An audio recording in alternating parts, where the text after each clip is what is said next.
Repubulika ya Demokarasi ya Kongo yakolonijwe n'Ububiligi.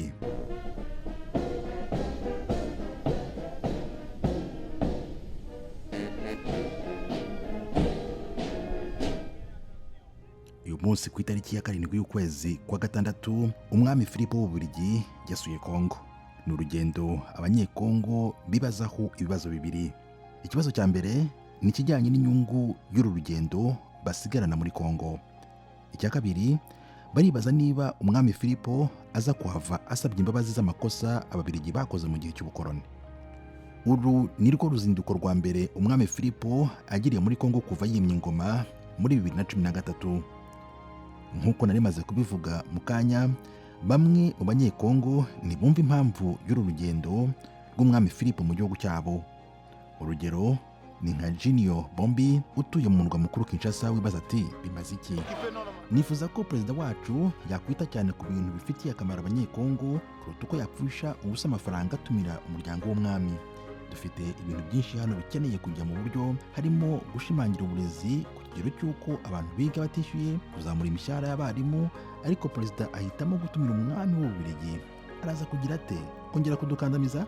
Abanyekongo babarirwa muri za miliyoni barapfuye hagati y'imyaka 1885 n'1908. Ubwo ni nyuma y'uko umwami w'Ububiligi wari icyo gihe Leopold wa kabiri atangarije ko Kongo ari umutungo we bwite.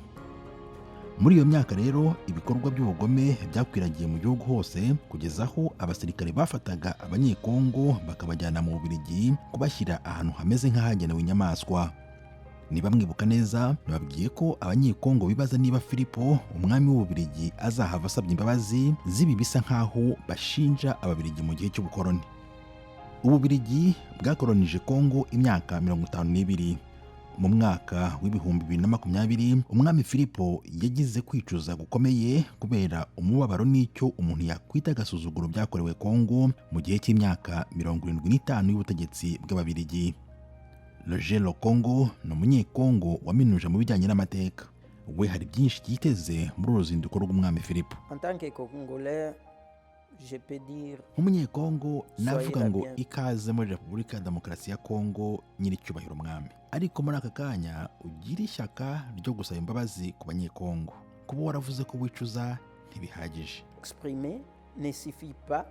Repubulika ya Demokarasi ya Kongo yabonye ubwigenge muri 1960. Ubwo byatangazwaga ko igiye kwigenga, uwari umwami w'Ububiligi Baudouin yakeje Leopold wa kabiri avuga ko ari umuhanga. Patrice Lumumba watorewe kuba minisitiri w'intebe wa mbere icyo gihe, we yumvikanye ahubwo avuga ko ubutegetsi bw'Ababiligi ari ubutegetsi burenganya, bukandamiza ndetse bunanyunyuza imitsi y'abaturage. Nta gihe cyashize avuze ibyo, kuko nyuma y'amezi make gusa yahise yicwa. Muri 2002 Ububiligi bwemeye ko bwagize uruhare mu iyicwa rye. Mu minsi ishize muri filime mbarankuru ya BBC hari umupolisi w'Umubiligi wavuze ko yasigaranye iryinyo rya Lumumba, ndetse yemeye ko hari ibice by'umubiri we yashyize muri acide, ibindi bisigaye biratwikwa. Ku bw'urupfu rwa Lumumba, Lokongo yumvikana kandi agira ati, niba hari ikintu cyangombwa cyane twiteze muri uru ruzinduko, ni uko atuzanira ibice by'umubiri wa Patrice Emery Lumumba nk'uko yabyemeye. Nicyo twiteze, icyo nicyo kintu kinini tumutegerejeho. Umuhango wo guhererekanya ibice by'umubiri wa Lumumba ubundi uteganijwe kuba muri uku kwezi kwa gatandatu i Buruseli mu Bubiligi. Tim Harris Ishimwe, Ijwi ry'Amerika.